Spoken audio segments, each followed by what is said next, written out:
Today, I'm going to make a drawer that's 12 inches high, 21 inches deep, that the door itself attaches to store cookie sheets, baking sheets, stuff like that. So let's get started. So the first thing I need to do is I need to take the sheet of Baltic birch. I'm going to rip it down with the grain because that's the way I want my drawer sides to go. I'm going to rip it down so that it is 12 inches wide, and then we're going to cut our material out of it.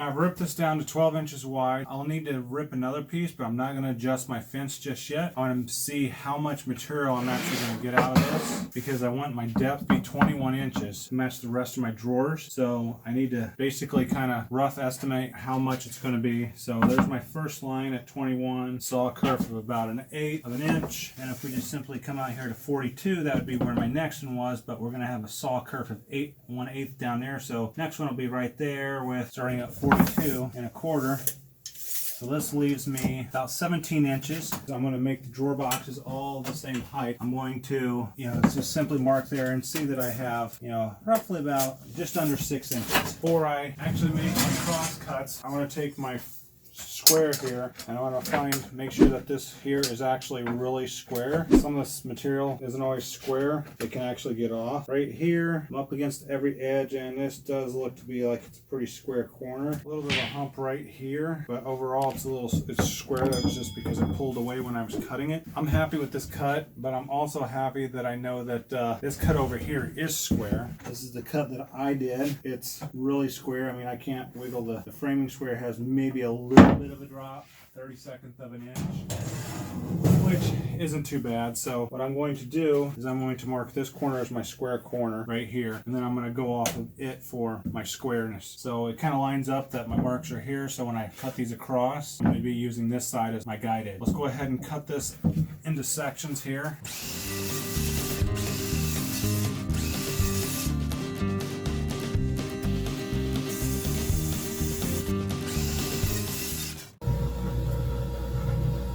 Sure that my edges are nice and flush.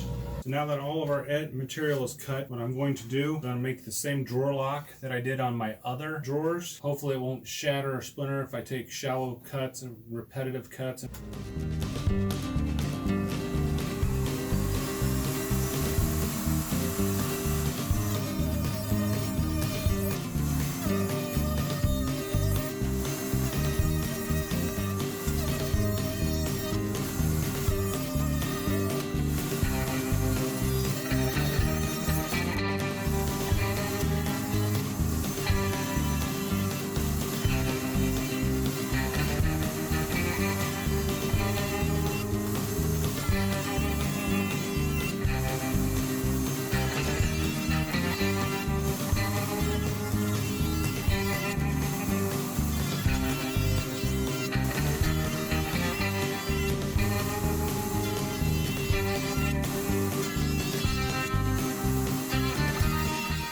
I've got all my parts cut. As you saw, I was slowly taking away little bits here because basically you're trimming away this edge with this bit, and you don't want to really chip it out because then you lose part of your strength. And that's what happened right here. There wasn't enough adhesion between the two plies, and a little bit of it popped off. It happens sometimes, but if you take it nice and slow with multiple passes, it tends to go good. So you can see it goes together pretty well. Here in these two joints, you can see there's a little bit of a play right here. Not too much, it's not too bad. The other side has less, the other side's more tight, so it's just the slop in which I was doing it. That many passes, you're bound to get some. Here you can see the joints are pretty tight. That's pretty nice. That's the way I normally like it. Over here at this joint, it looks like this part right here, the groove got a little bit fatter, which caused a little extra slop. Once the glue gets in there, there's a lot of glue surface. It'll hold it together nice and tight and snug. So now it's just basically gluing it up square. Obviously you don't want to glue it like that. That would be a problem. Even though the sides are parallel, you You need a square. I'll glue it up square best as I can with my parallel clamps, and probably a lot of clamps because this guy has a lot of surface area up and down each side. I need to cut a dado here. I wanted to cut these first. If you cut a dado first and then you cut these drawer lock edges, you can chip out these corners and stuff and make it really bad. So now what I want to do is I want to cut a dado here, a 1/2 inch up from the bottom for my drawer slides and a 1/4 inch wide for my bottom panels.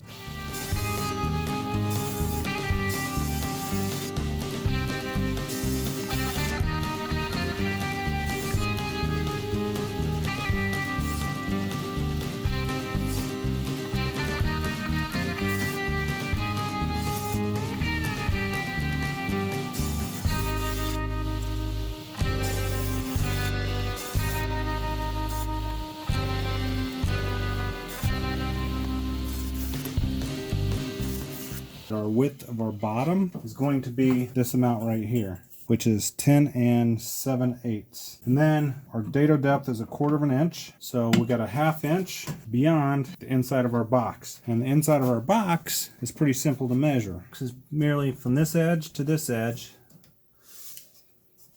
which is 20 1/4. I'm going to cut the bottom.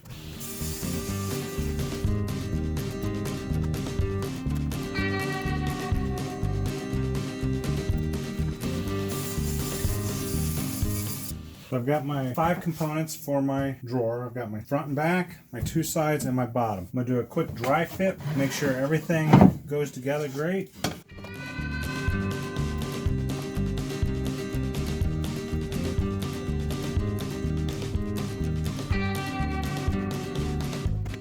There's the drawer box, dry fitted, comes together pretty good seal on everything. You can see here, it's a nice tight fit. It's self-squaring now that the bottom is in, because the bottom is square. So my next step will be to sand it all down.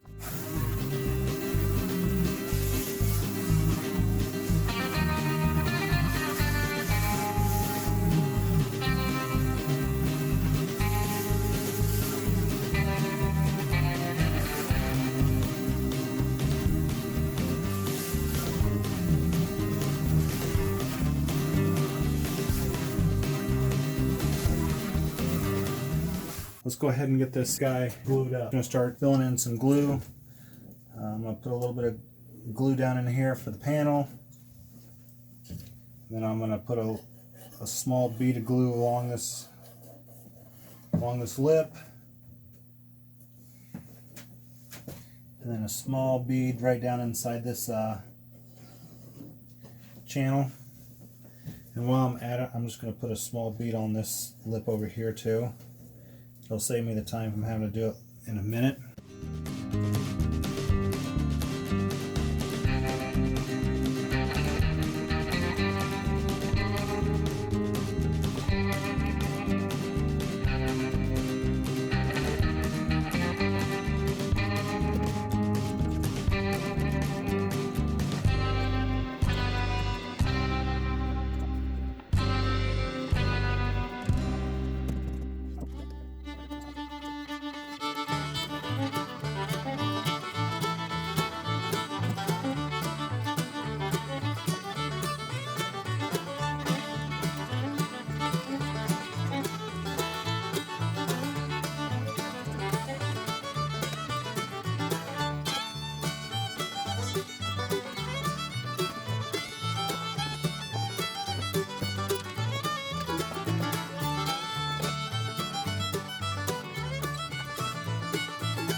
We got all the clamps on, all the interior glue squeeze out is done and cleaned up. Looks like a clamping nightmare, because really it is. Once the glue dries, I'll go back and scrape off any excess on the outside, and then I'll run a sander along this edge here on the top edges, clean that up, run a sanding sponge inside the box along the corners to knock down any raised grain from when I hit it with the water. And once this is dried, I'll go outside and I'll hit it with some finish. This drawer essentially will be almost done once I get the finish on it. 2 hours later. Alright, this thing's been sitting for a couple of hours.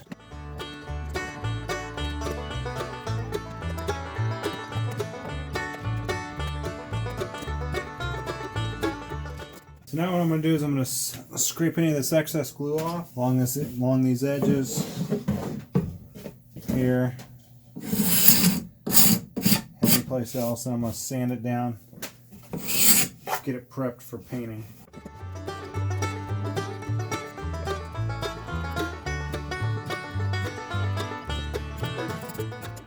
I'll sand this down around these edges, bottom, top, and it'll be ready for prep.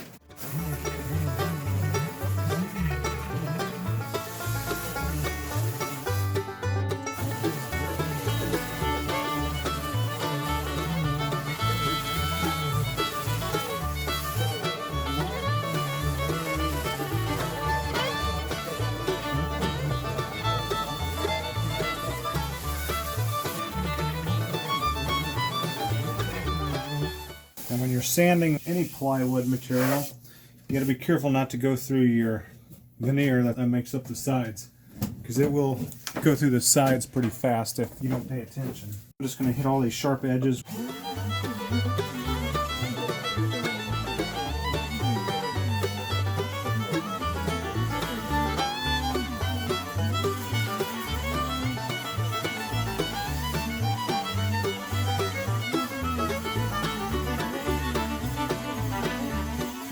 Knocking all the sharp edges off, so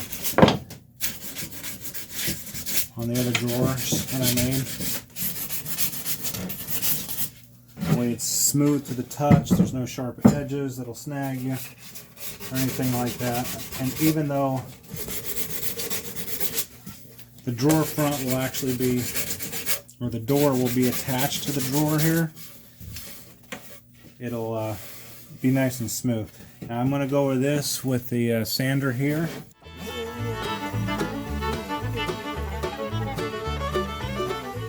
Door, with the exception of some of these inside edges here, where I hit it with some water, will be ready to go here pretty quick for finish.